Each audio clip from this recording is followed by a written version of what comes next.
In this video, I will show you how to start dropshipping using ChatGPT. First, go to openai.com and in the featured, click ChatGPT. If you don't have an account, click sign up and fill up a few information and you're good to go.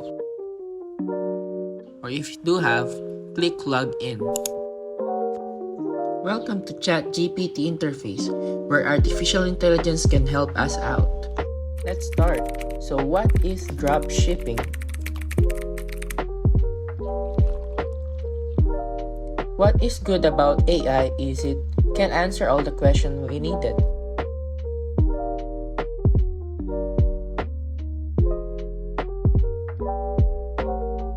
You may want to go to AliExpress and let's find some items that we can start.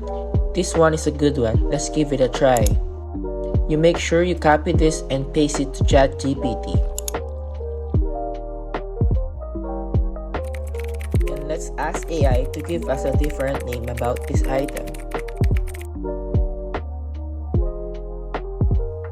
AI will provide us different names.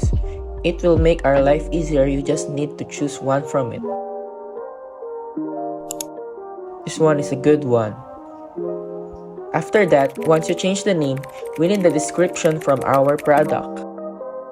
You just don't copy and paste it. In my opinion, you summarize it so that we can avoid plagiarism. That's it. I hope this video helped you out.